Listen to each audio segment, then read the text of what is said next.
has a connection right now.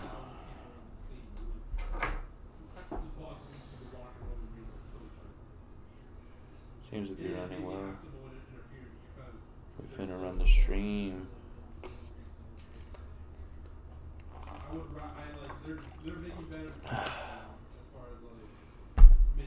Alright, well, I don't think I'm too worried about it. So, yeah, as long as it's safe. Welcome to another Basik Konversations, people. Yes, sir. Here we are at my place, the home room. The casa. Like la casa. I don't know if it'll be capturing Spaceman and Jack in the background, but they're in the living room. And doing their thing. We had to make this episode happen just to talk about some stuff to make sure I don't want to miss anything. But first of all, how was your week, Natty? Dog, man, it's been it's kind of one of those weeks where the late nights kind of blend into it. Like been pretty much like getting to bed like 4 a.m. regularly all week. But there's been a lot of really good progress in kind of like a lot of the studio work I do outside of the podcast. So that's going to be good, which although we're not there currently, you'll not only be seeing us there more often, but we're going to have a lot of other different type of streams kind of in the works at this space. We got a lot of stuff worked out, so it's going to be exciting in the future, just the content. So this just past week has just been like meetings and sessions, just the heavy lifting, the normal day-to-day consistent work. But it's been good. It's been good. I'm not mad at it. That's good. And that space is Creativerse, by the way. Yeah, go to creativerse.com. Get set up. We're taking in applications for memberships. It's gonna be open to the public, but there'll be certain events that you'll get access to through the membership. So hell yeah. Definitely keep up with that, especially with some of the workshops we got planned. You're going to want to have a membership. Oh, hell yeah, man. And now, is there anything else you'd like to share about your week? Oh, man. Well, normally we're actually not potting on a Thursday, so it's a little different. Yeah, it is Saturday. Definitely usually the day where I'm like normally off, but I'm here. I'm ready to pod. We're going to talk about some shit. You know? I'm glad you're actually. How was Rod's? Cause oh yeah, we out Monster Hunter, man. Hell yeah. We just got to catch up. Ate a couple gummies and we're just Monster Hunter. Yeah, we're playing what Monster Hunter Rise. Rise. Yeah, Wild is on the come up right now. Is that the one that's the newest one? Yeah, oh, okay. So yeah, that's gonna come out like 2025, some shit like that. Okay. I want to say. Bet. But yeah, right now we're doing Rise. We're rocking Rise and the expansion till Wilds. You know what I mean? Set to Wilds. It was just you and him playing? Yeah, currently, but it's open for you to hop right on in. Are y'all playing on the Switch or? We're playing on the PC actually. I gotta check if the Game Pass has any Monster Hunter game. It might. I feel like it might have actually. Rise, maybe. Just maybe. It's a good one, man. I'm not impressed with the expansion and the normal game. It takes a while to get to the expansion concept, but when you do, you're just like, oh, this feels like Monster Hunter again. I think World was the one I played. Mm-hmm. That was another good one. That was the one I played on. They ported some of the World monsters in the new one. Okay, I did enjoy it for what it was. That's when we were talking about it last time. I think for me, I could play it only by myself for so long, but it's definitely fun when you play with I think they refined that one. That one was the kind of gameplay in this one. It's pretty impressive, and it's a lot more active. So big fan of that. But that's all we did today prior. So I'm actually like very chill coming into the pod. Usually I'm like doing some stuff to get riled up, or like when some new thing happened in the week. But this pod is a little diff. Yeah. Get chill, Natty. Vibe, Natty. Vibe, chilling. But no, man, that's what we've been on though. For real, like the week's been good. That's good, man. What you doing? What you do all week? My week, yes, and Crying. this is why I wanted to start off of that, because I had to write somebody up at work. We had to work 10-hour days this week, dealing with grown, childish people that just kept arguing amongst themselves, and I couldn't get. I mean, they got the job done, but they could have done better. And I've come to a point where I'm like, okay, now I have to enforce petty rules just to get a message across. And yeah, I mean, other than that, like, gym, the work's been... How's the progress been as far as, like, health-wise? Health-wise? Yeah, like focus. Like, what's been the focus? Is it just in game, like, cut, like... Working out, my goal, the best I could put it, is, like, a boxer's physique. Okay. I'm trying to get strength, which I've actually been noticing. I feel like I could lift a little more. But I definitely do want to get leaner and more cut. Got you. Yeah, trying to look like Michael B. Jordan. Dude, the thing is, it's gonna take some time just to get that protein up. Get that Creed 3 look. Yeah, I mean, just to get the protein, like, just to get that muscle build. Because muscle takes a while, like, after, like, the first couple of months, I want to say. Oh, my, you gotta consume so much. I try to consume a lot sometimes, but at the same time, like, fuck. You can, what's it called? Because diet's been the thing I've been really trying to tackle. Just because, for me, as long as I'm consistently going to the gym, that's really better than nothing. Mm-hmm. But diet's been another big battle. Did you hit the gym today? No, I think Friday and Saturdays I take off. Oh, okay, that's good. But what's it called? One of the big things with health was like just eating real foods. One, just like you want to avoid like processed, like chicken. Yeah, like in general, just like anything. Like the amount seafood, of processing fruits. type of stuff. Like try and make it as real as possible, and then from there, it's like. There are certain superfoods that you can be mindful of, like for fats. The best way to get healthy fats, like avocados. I love avocados. That's like one of the better ones. Avocados are good. And that and like dates and oats, but be careful not the sugar ones, but like the actual like just grain version. I feel that. And then when it comes to like when it comes to just your diet in general, like having a lot of colors on the plate is like another good like rule of thumb. Yeah. Like if if you got like red peppers and all those other different things, like or onions or what the case may be, tomatoes or there's a variety of assortments of vegetables you could have on your plate, but just making sure like you have different colors is kind of like a general rule of thumb where it's like real food, whole grains, different colors, good amount of protein. Yeah.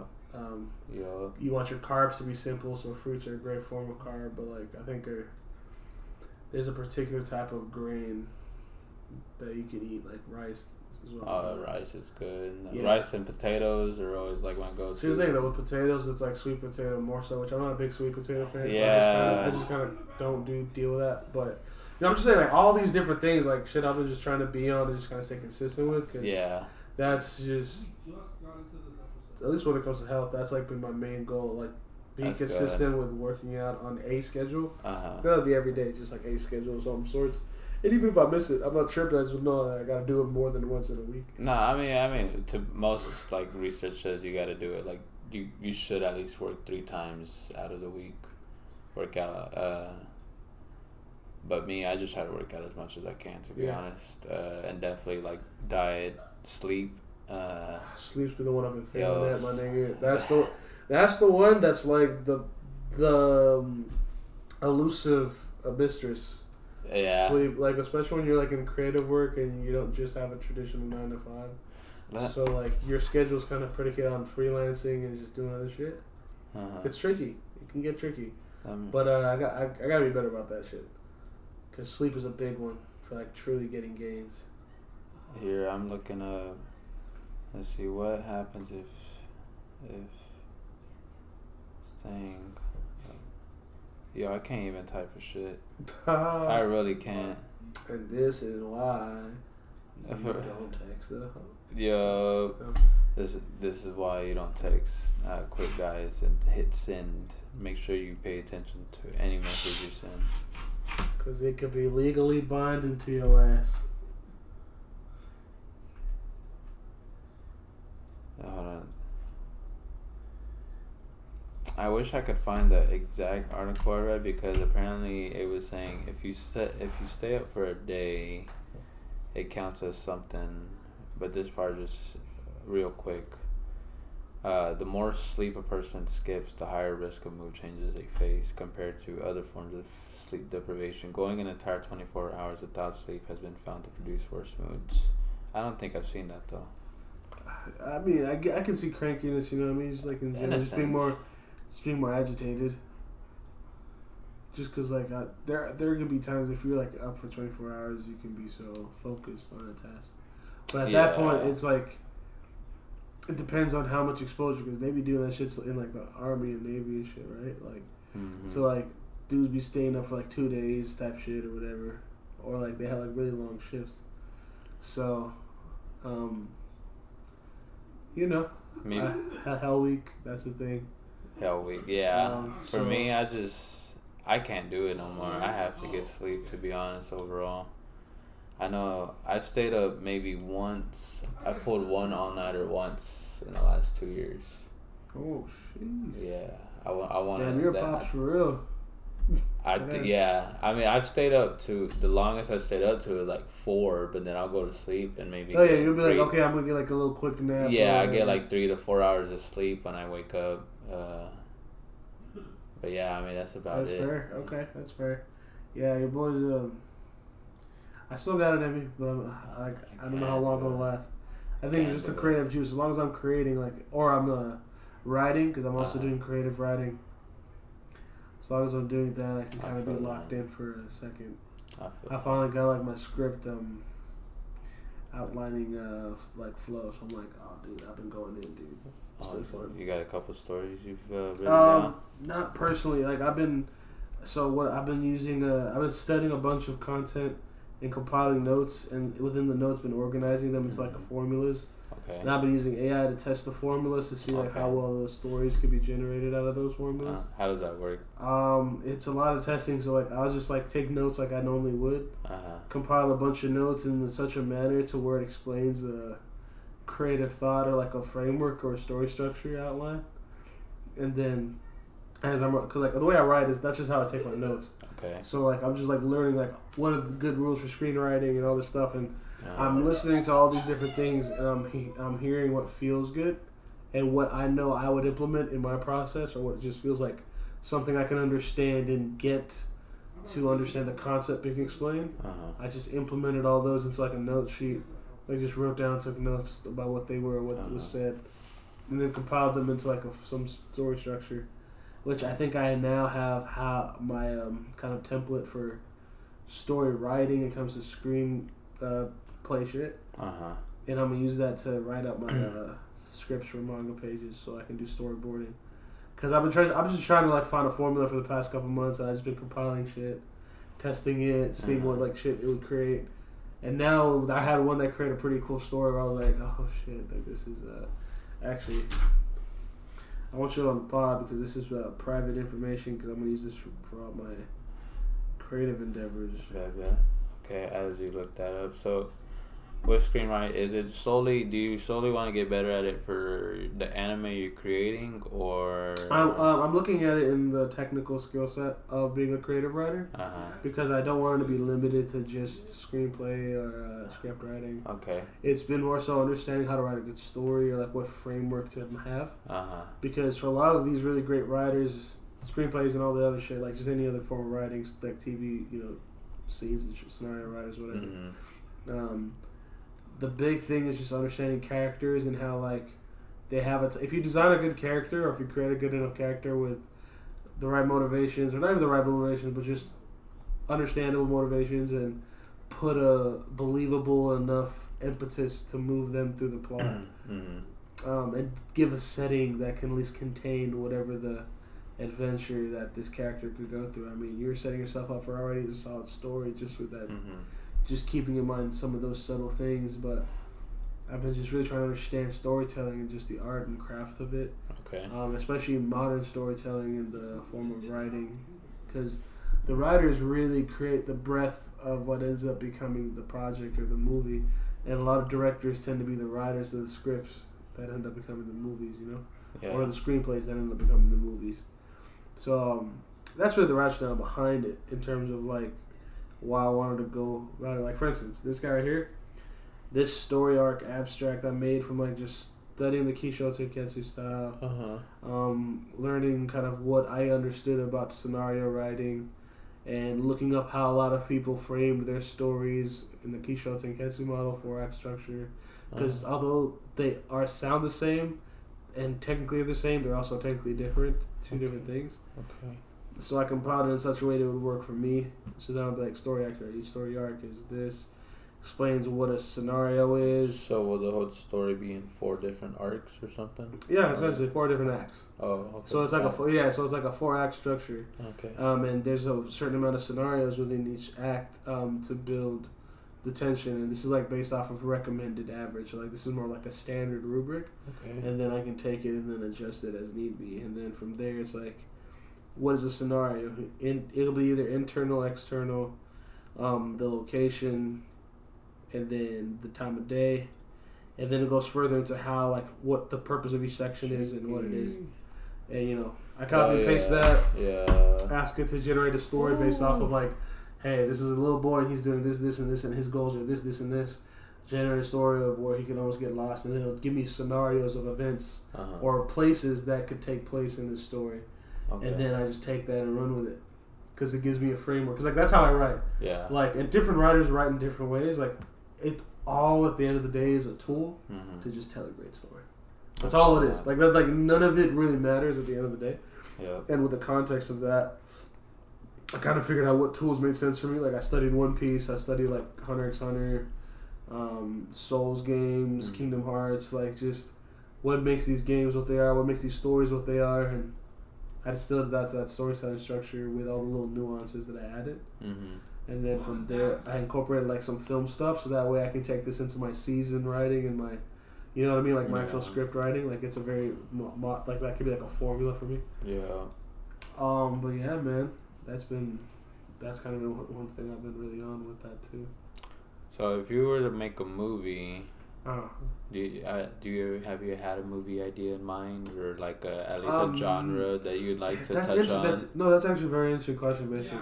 I don't have a movie idea in mind per se. I have like anime ideas or like manga stories that could become films or have films within their, like I like to think in worlds. So like I have like worlds in mind, and I definitely have like themes and hobbies I want to address. So it's like sports. At one point, I'm definitely making a sports manga section in the one I'm working on currently.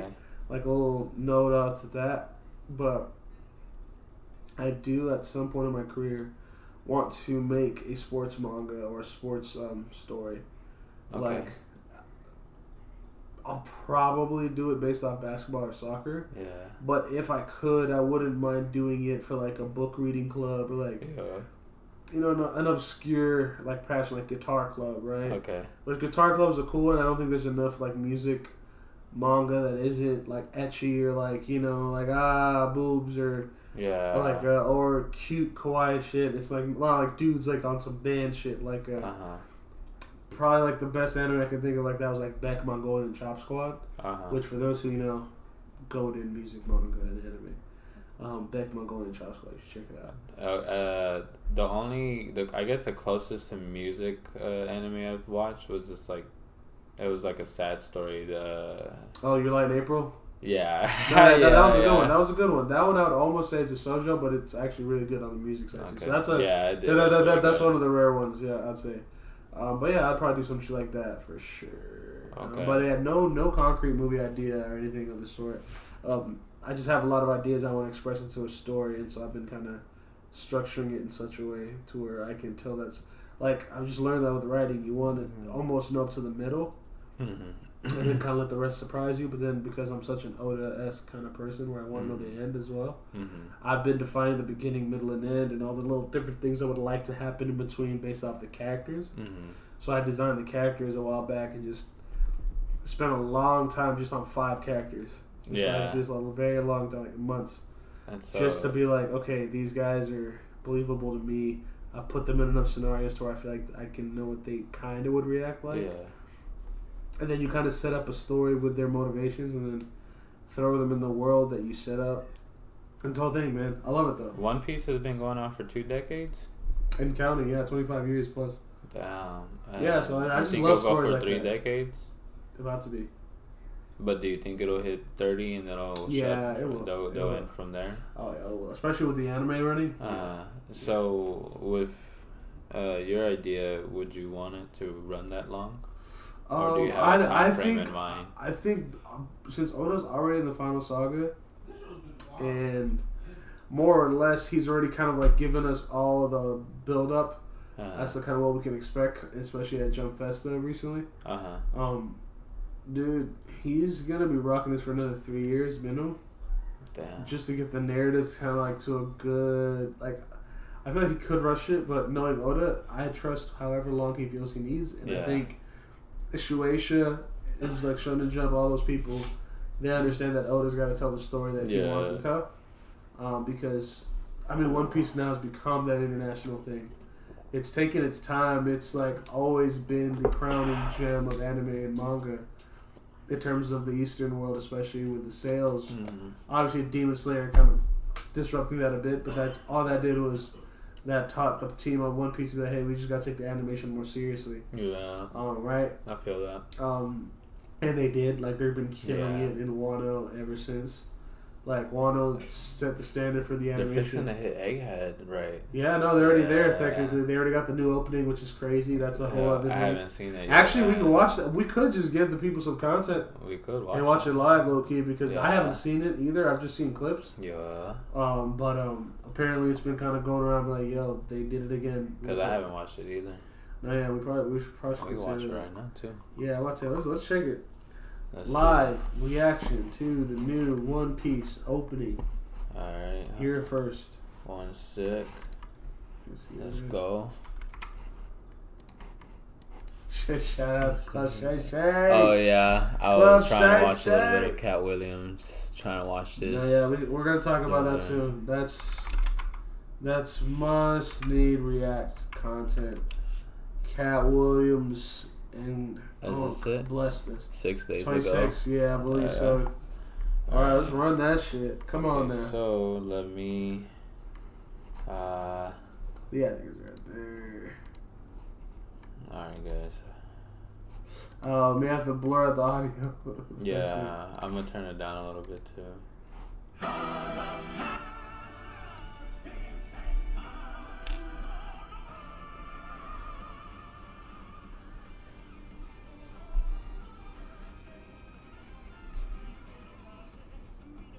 That looks so nice. Yo, this intro's fire already, though.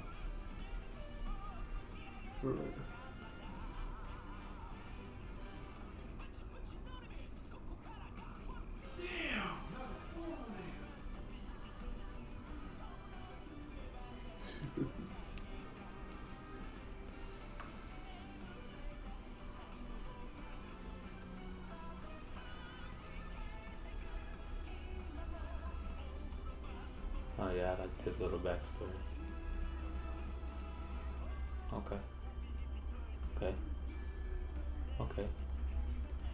Okay. That was sick. I love that one.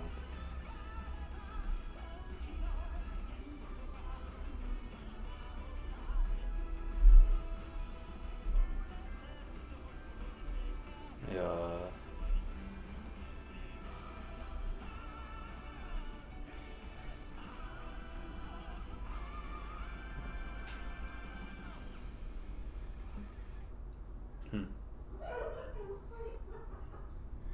That was dope, bro. I love that art style. What's this? Oh, we got a little snippet.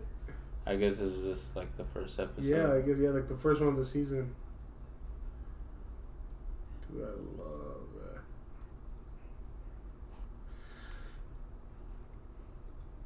Any crap.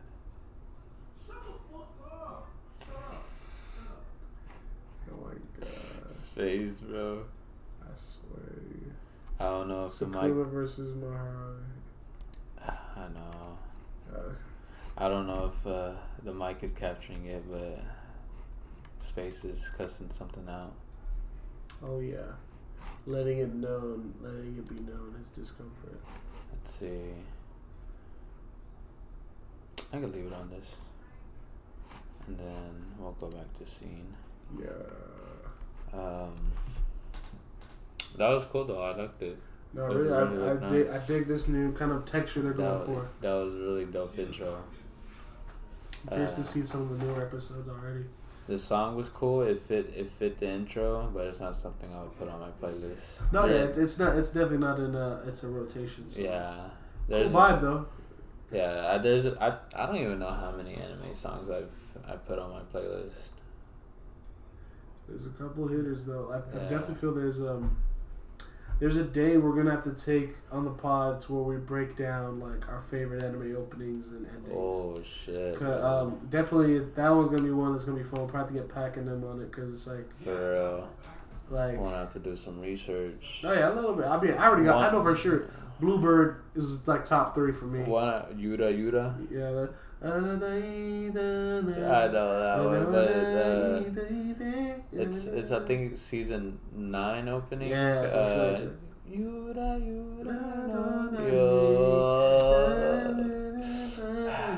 Inner week coming up.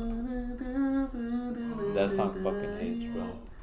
That was a great one. Then the Bleach one from season 2 opening. Bleach. I don't quite remember. Yeah, I'm just saying, man. Like, don't get me started. We're gonna figure something out. Yeah, because there's definitely some music. Oh, my favorite. I love Jujutsu Kaisen's outro. For season 1, the first outro, and then season 2's outro is fire too. Yeah, both are really good. You're right, and the intros as well. I was actually very impressed. Yo, obviously, Attack on Titan's classic. Oh yeah. Oh, Vinland Saga's the season 1 intro. Okay, I gotta re-listen to that, but I think I know which one you're talking fire. Yeah, man. I'll tell you. So, pod coming soon on anime openings. For real. But One Piece actually, we never really discussed this on the pod. But One Piece is also getting like a revamp to the animation. When is it coming out? So I forget when it's coming out, but it's being picked up by a Western studio on Netflix. And they're going to bring One Piece back to life, but Oda is going to also have a creative part in it. Which, as long as they keep Oda involved and have him have the final say, it's going to be great because he's probably going to get a chance to reimagine the story the way he maybe would have liked it to be told. So it is going to be like a slightly different story, slightly different world, but not too much. Okay, but enough to where you'll notice it. And I'm curious to see why Oda wants to go this way. I'm very curious, but it's exciting. And One Piece is at the international level to where it's about to beat Superman. It is. Yeah. It's about to do it. Oh yeah. And we're there. Yeah, I get it. America was kind of holding on to that as far as comics, but you don't think it is already? It should be, but I'm not gonna just say that unless I've heard it. I can calmly say so. But I wouldn't be surprised if it was already beating Superman in sales. Why can I not? It's beaten Batman in sales, but then Dragon Ball, then Jesus, then Harry Potter. It's better than Batman. Boy, you better not auto shut down. Hold on. It's like your headphones sound you hey, nigga, you chill out. That's hilarious. Superman. But as you can see. Let's see. Manga started being serialized weekly July 1997, 2 months after I was born. That's cool. Library of Aura reveals One Piece sales have surpassed DC's 2 monsterly popular powerhouse series, Batman and Superman. Yeah, it's a pretty big deal, bro. Let's see. The iconic superhero has been around since 1938. So he has a significant head start. The One Piece series is right behind Superman with 500 million sales. I think it'll get there though. No, yeah, it's amazing. Especially with the what remake it is. It's just gonna extend it for longer. The live action is gonna extend it longer. The anime is gonna extend it longer. Whenever he finishes, which I put it between 3 to 5 years, and he'll be done. I haven't watched Red yet. Luckily, you don't need to for plot's sake, but at the time, it would have been fun. But now, luckily, you can watch it whenever. Why not? And you'll get to have some. I wonder if it's on Crunchyroll. That's a good question. Worth checking out. But yeah, man. I mean, the anime world, the anime news, like it's kind of been going up. Industry's been doing great, been growing. It's gonna scale to increase over the next 10 years, pretty comfortably. So, I'm excited for it. Well, going off of anime, back to diets, food, or I guess just thinking about overall health and what you consume. I've always thought about even before reading this article, the fact, because I drink water out of a plastic bottle a lot, and I've always had the plastics in mind, and I'm like, I wonder how much of it I consume. But I came across this article.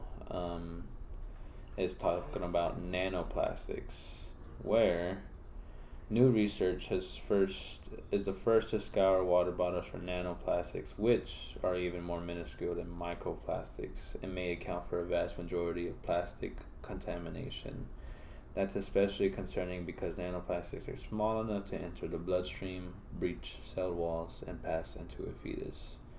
Here's what researchers at Columbia University and Rutgers University found after testing water bottles from 3 popular unnamed American brands. 1 liter bottles of water contain anywhere from 110,000 to 370,000 plastic particles, 90% of them being nanoplastics.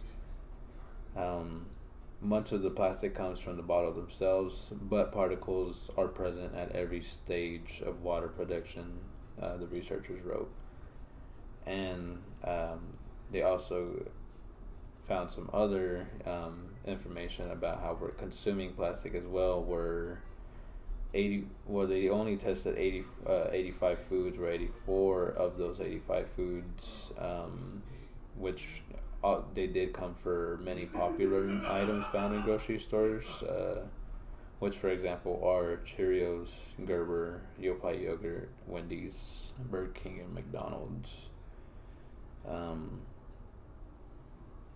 And then just overall, the ending is like there is no concrete data on how plastic entirely affects our bodies, but if you are worried, there was 3 recommendations where you could swap plastic for glassware, which I've always heard that if you store food in glassware, it lasts longer and it is cleaner. Drink tap water because it has fewer microplastics, and or avoiding microwaving plasticware, which again, comes back to if we're storing food in glassware is better. And my mom recently got rid of their microwave, so now I think they have like a toaster oven. She reheats from the stove now, or the toaster oven. Okay. And I'm like, especially if that works for her, Yeah, which I'm like, damn. I think I would like to reach a point like that. Where you got toaster ovens and shit? Huh? Where you got multiple toaster ovens and shit? In a sense, yeah. Cause I'm like, cause microwaving is good. Like, I like it for the very convenience of it, but I have to do my own exact research, but I think I've always heard that microwaving isn't the most, I guess, healthiest way of reheating your food. Is because it's just exciting the water molecules and that does some shit, and it's like radiation. Yeah. But yeah, it's passable. Yeah. So it's not the best thing, but it is passable. Oh yeah, obviously. And I mean that just comes back to the plastic water bottles. I mean, it's always been known that there's microplastics in water bottles for, I'm not sure how long that topic been in discussion, but yeah, I'm also curious on that one as well. But the best thing you can do is just position yourself in where you feel aligned and supporting that thing separately. Yeah, I feel, and the thing is, when I was living in an apartment before this house, we would drink water bottles, but we also had a filtered thing. But when I moved here, I didn't drink water bottles for a good minute. But then I started buying them because I was like, damn, it is more of a convenience.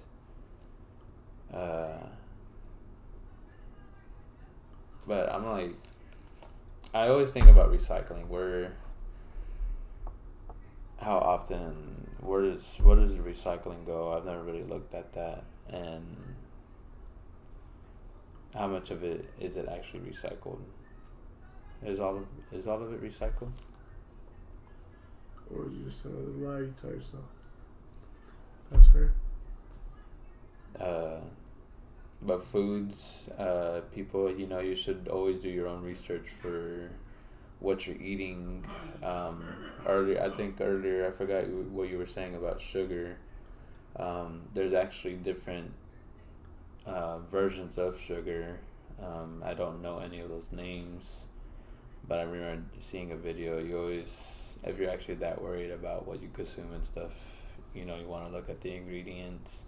I've seen so many videos where people have put different, like, if it has 25 ingredients or more, then this and that. But in the end, that's why I feel like if you just eat however you're getting with your diet, I feel like if you consume enough proteins, you get your greens in, have some kind of wheat or grain, and I think overall you should drink water. I think you're big one, water for sure. I think you're welcome to drink anything else, but I think 80 to 90% of the time you should consume water. I feel like the goal too is to really decrease a lot of sugars. Yeah. Being intaken, like obviously there's healthy sugars and whatnot, but yeah, especially like the stuff that you would get in the typical soft drink. Treat that like maybe once a week or twice a month, but like be very rigorous on that. Shows progress as well too. Yes, sir. Without a doubt. I feel that one. But actually, with knowing that, do you eat McDonald's a lot? I'm not crazy. Like, I definitely overall have a macro view of it in terms of calories. At McDonald's, I'm able to fit that into my calorie because they're very explicit with how they, share with you the details of their meals, and I just kind of build my meals around that, So, like, if I need 2,500 calories for, like, all my stuff to, like, be at that healthy, it's less than what I would need for basal, but at the same point, it's because I'm trying to get my metabolism up. Okay. So, like, I'll have, like, that 2,500 number, and I can have 1 meal or 2 meals of that, but I'm not trying to have a lot of meals. I'm just trying to have, like, big enough meals where it's, like, it's in a time window that I can eat in. Okay. And the rest of the time, I'm just intermittent fasting. I feel that. So, like, right now, I could have, like, a sort of thing, like, if I wanted to. Yeah. But that's only because I have the calorie count for I don't necessarily need to. After this, I might get some cookies. Like, you know what I'm saying? Just like on that type of shit. Like, I've been really just trying to dial in my diet game to where it's like, it's not a diet, it's just changing how I eat. Okay.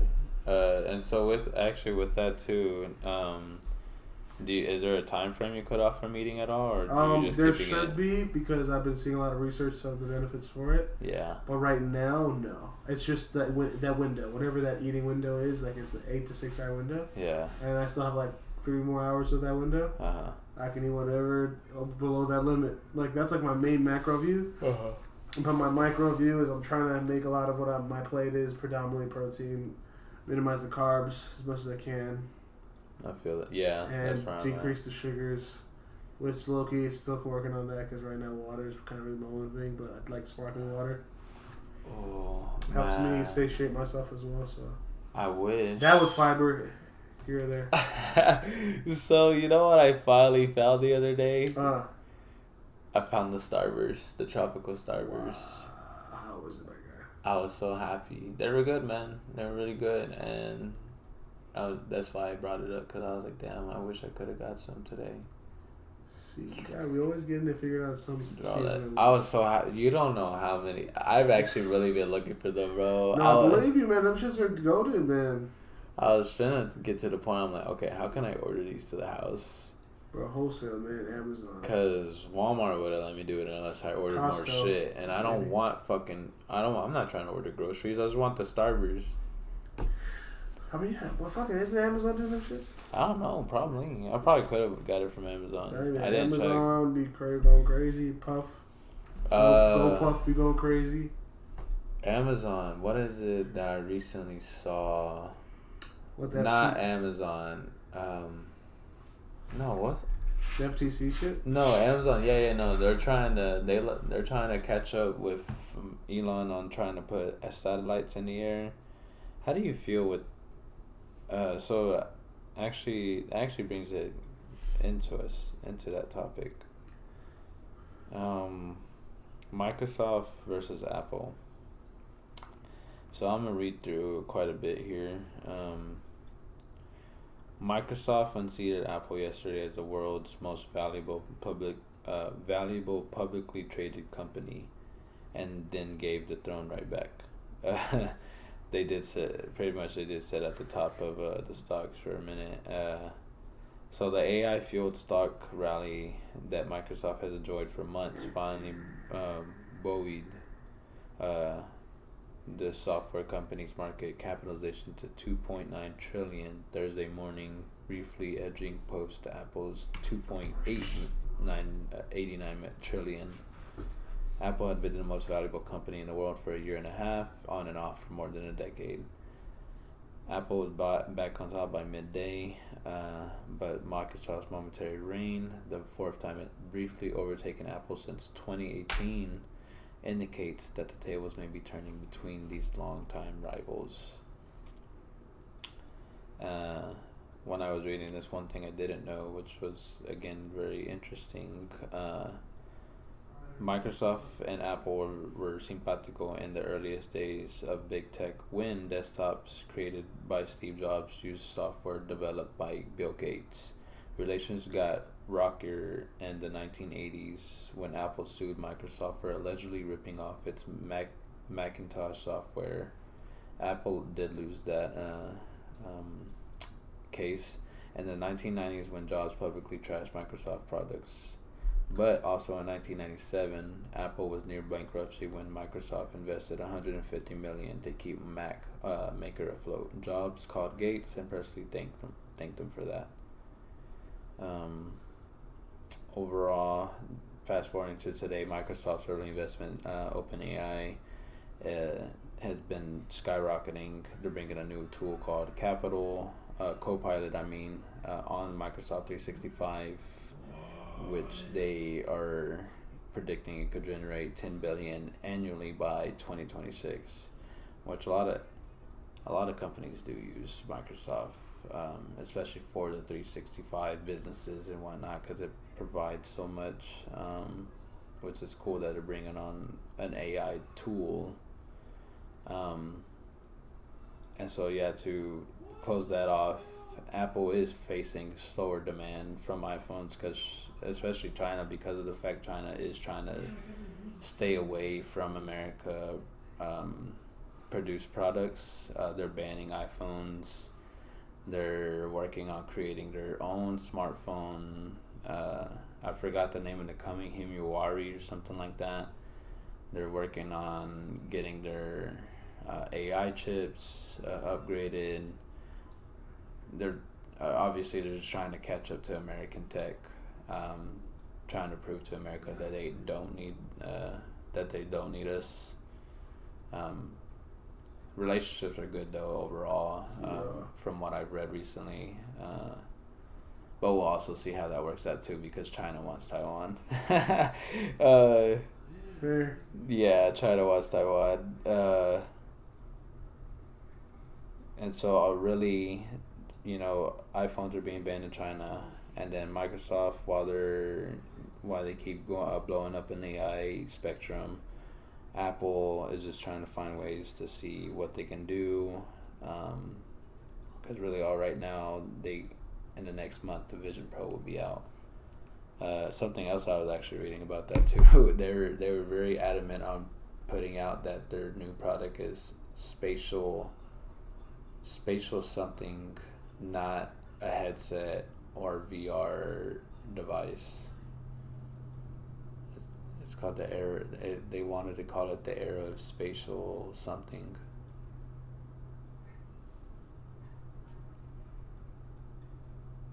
This fool fell asleep. Not you. Bro. That's how you know the gummy hit me. God. I took that shit like. I turned around. I was like, oh shit. No, I was like mid pod. You can't get that anywhere else, people. That's hilarious. That's okay, man. Just hold it down for 20 more minutes. I got y'all. What was the last thing you heard? No, we were talking. You were talking about the Apple. No, you actually just got done explaining the history. Okay. Yeah. Overall, my point was, what do you think about technology as a whole, where Microsoft and Apple, I kind of feel, personally for me, because even while reading this, I think about how Apple, I mean, their only biggest innovation was like the phone. But then gradually it's been the experience, like the Apple kind of ecosystem. Yeah, I'd say, because the OS and what they've done with that ecosystem is pretty impressive. Yeah, but I feel like it's lost its groove with it, because now you can only do so much. I feel like you could. I feel like you can only upgrade the phone so much. But Microsoft, I mean, again, they have ChatGPT. They have Microsoft 365, Google. I mean, they're coming out with their own phones. They're trying to come out with their own AI chatbot, which I'm sure they're gonna implement. Yeah, they've been having some pretty interesting issues with it behind the scenes. So it's interesting where technology will go as a whole, and who will, like, I guess, will it be a different brands reigning over the top, or will they continually battle for, like, hey, we have the most innovation? I mean, I think the big boys, right, like the trillion dollar boys. Yeah. They're gonna be around for a while, like the Samsungs, the Apples, the Microsofts, the IBMs, even Nvidia and AMD. You know what I mean? Yeah. Like these guys are gonna be around for a long while. Right now, where I'm placing my bet on when it comes to tech and who's getting in the front, AI, yes. Augmented reality, yes. But more importantly, quantum computing and how that comes out to the public. That might be one of those things that stays in the military before it gets to the public. I'm not privy. I just know a lot of really smart, sciencey people that have been just putting me on a game, and quantum computing is the one you want to keep your eye out on. So quantum computing, it could even be one of those things where these brands are competing and they're reaching the status of like crazy corporatehood, and then the market gets disrupted by this newer technology, and it leaves even more access to the independent, So future could look a certain couple ways. Those are my thoughts so far, Yeah. I feel the same way pretty much. I mean, like, looking at that I made me think about how Apple is a company as a whole, and then me having an iPhone myself. Because I'm not buying the Vision Pro. That shit's $3,500. Hey, man. $4,000. Not at this stage. Yeah, not at this stage. Not at this stage, to be honest. Get the bands up a bit, maybe. But I would buy it, to be honest. Not viable. If I had the money I would buy it just to fucking test it out. Yeah, just be a techie, Yeah, I would do like a review, like an unboxing or some shit, and then give my opinion about it. Yeah. I would probably try to like use every feature. MKBHD that shit. Yeah. So, we're gonna watch this little quick thing. Sony and Honda worked together for this vehicle called the Fila, which is a battery-powered vehicle, and this is just for the showcase. I guess they wanted to show what the future could hold and what they could, possibly do to the automotive industry, or I guess overall technological advances. But they came out with this car and they were able to control it with PlayStation 5 remote. So let me get this ready, and then Shazam Cat. Intercom's AI, the leader in AI for customer service. Intercom. More at intercom.com. Getting this vehicle available for order in 2025 and on US roads by 2030. Okay, let's see. Sony Honda Mobility. Now this year, the Avila looks pretty similar to the vehicle we saw last year, but there have been some subtle design changes. One isn't quite so Those simple, wheels like are those insane. huge light notch on the top of the car there, and obviously the dash, as you can see here, is much improved with the ability to kind of display more content, That looks sick. display more, I guess, individuality. And I think one of the major takeaways for me during all of the announcements about this vehicle this year have been all the collaborations that Sony Honda Mobility have decided to take. They're working with Microsoft to create a dedicated personal assistant for the drivers and passengers in the car, and that will tap into Microsoft's Azure AI technology. The idea being you could use natural language processing to ask your car all those questions that I guess people ask cars. It's also working with Polyphonic Digital, that's the company behind video game series Gran Turismo, which makes sense, cars. And they're working on a nebulous seeming aim of developing vehicles that fuse the virtual and the real, mainly in the area of the human senses. What? For now, that's resulted in an Avila you can drive, but in Gran Turismo. And it might not be a huge surprise to tell you that it's a Sony. I want to see it move. I thought they were going to do that. Gadget features. Sony Yeah, we do. use their combined strengths to create a car that has noise cancellation. The idea being with We love Honda's that here. exterior skills and Sony's interior skills. This entire car, when you're inside, will feel like a soothing bubble. And all better. It's actually really good for production. We make beats out of your whip. Yo, for real. I'm so dead ass, yeah. That's really cool though. Damn. I wonder how it feels to imagine hearing pure silence in your car. Yeah, because it would help like help Oh, you with can surround play the game. sound. No, it's remote play, but it's identical to remote You saying I could play the game? Yeah. Shit, Shit, I might not even go to my house. I just go play in my Look at that car. little thing. Luscious media dash. It's the combination of augmented reality, this luscious dash, and even that LiDAR notch that intrigued me the most. With all those sensors, the car can kind of see the world around you and then reinterpret it on that dash itself. You can see it during this very cool demo I got to test. Remember, I can't drive, so this was the closest I'm going to get to driving a Sony car. The EV can draw data from its sensors and then create 3D worlds that are kind of fantastical. You might see me hunting monsters in the car, driving around this fictional 3D landscape. But there are actual grown-up uses as well. You'll be able to display very rich augmented reality features of nearby businesses or local landmarks, all on that very long, wide screen. And another collaboration, That's so cool. Qualcomm uses its Snapdragon Ride SoC to power the concept vehicle's advanced driving features.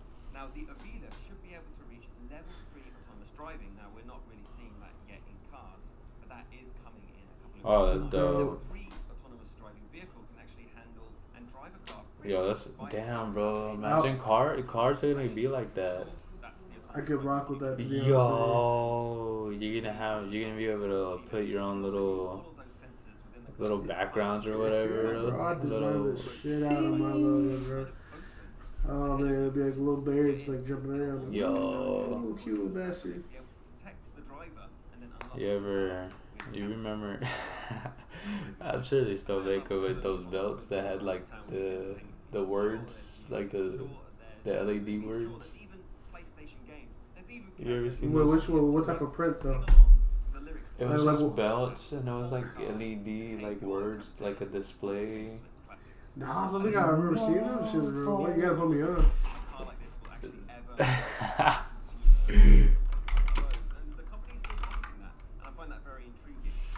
I think this is a code. Let me see.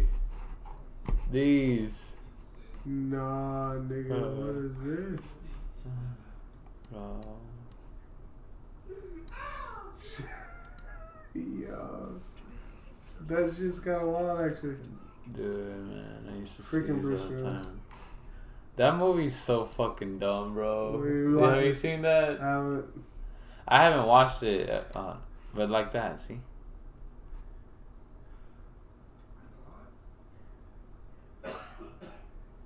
Okay. You never seen That's kind of wild, though. That's kind of. I don't know That's that existed, funny. but now I know. Yes, it does exist, my friend. Shit, wait, hold on. What was it? Oh, that movie. It's called The Beekeeper. It's just your generic fucking action movie with Jason Statham. He's a beekeeper. Somebody fucks around, and they find out, and he just fucks up a whole organization. because of his beekeeping. Yeah.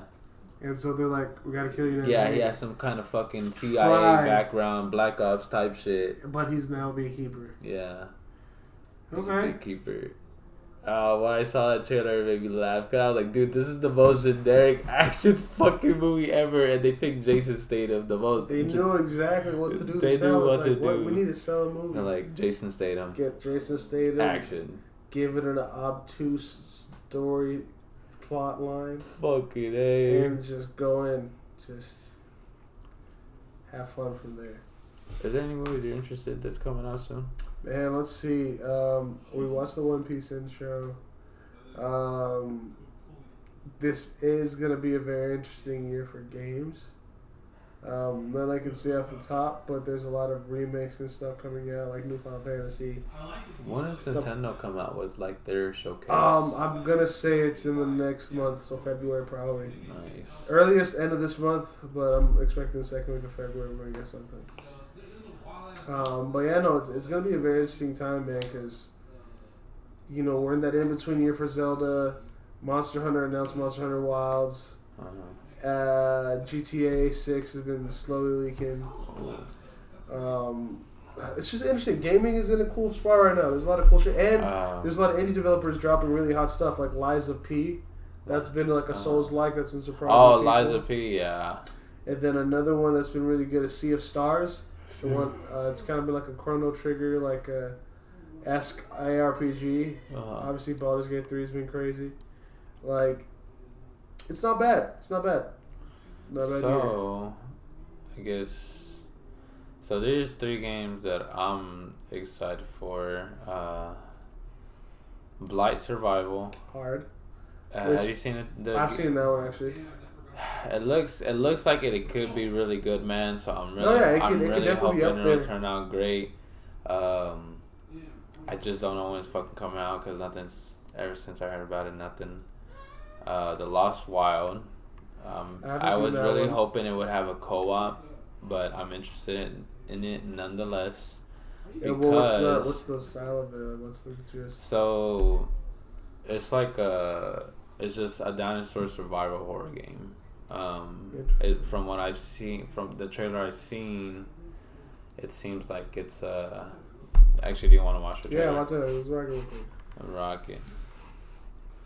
Run the trailer.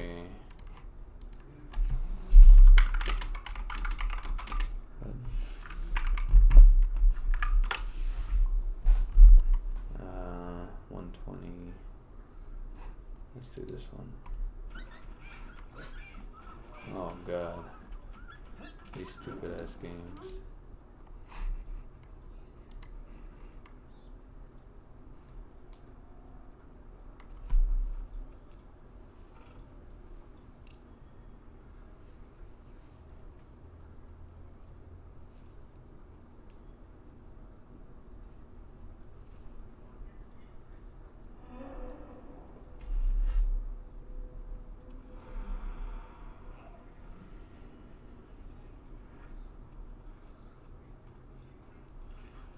Shutdown initiated. Shut up.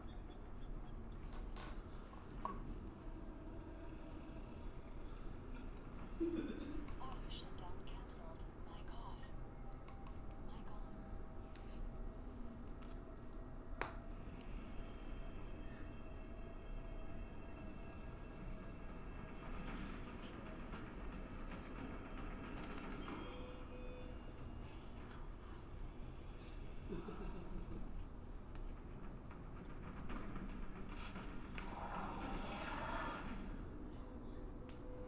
Sheesh. It looks like it could be fun. No, that one's got me. That one's got me hooked. So that, but again, nothing on that one yet so far since I've watched it. And then this one called Grey Zone. Hey, yo. Oh. Party Animals, man. This is like a funny That's game. one we gotta get for sure. That's a fun part. Grey Zone Warfare. I heard about it the other day. Immersive tactical FPS with maximum focus on realism. I think this is also massive multiplayer. So let's see. Adapt to your surroundings. Use tactics to your advantage. Fight against other human operators and AI controlled enemies. Okay, so from the gist of it, because I haven't even watched this trailer, I guess it is an open world, and I guess maybe you can have an AI squad, or it is only an AI squad, or perhaps you could have co-op friends, but it's an open AI world with other players and AIs. Got it. Okay. That's going to be very interesting. As well. Oh my god, now that I think about it. There's a lot of really cool games coming out. I mean, like, they're seeing still the indie in prospect, but if they do really innovative gameplays, like, they can reach to the big leagues pretty quickly. If I show this to my friend, he's gonna say you might as well get Escape from Tarkov. I'm getting Escape from Tarkov, but this looks nice though. I like this game. This one looks nice. It's polished. It looks polished. That's for sure. But yeah, I mean, I guess that's really all I can say with games though. I mean, I can say more, but I don't want to get into that. I mean, I mean, right now it's a cool. This year's it's bringing it in the vibes for gaming so far. It's all about the vibes. So we could finish it off right there, man. Yeah, normally we would kind of go into like the music part, but on this one we can hold off on it, so that way next time we'll have a special guest. Yes, sir. Which we could probably wait, I guess, before we announce it. Probably announce it a little later on socials, but stay tuned on socials. We're gonna announce the next guest we got coming up on the pod. It's gonna be a vibe. I'll give you a hint. It's a creative. Ooh, wahoo. Stay tuned. Till next time on Dragon Ball Z. Yeah. Fuck yeah. And we're done.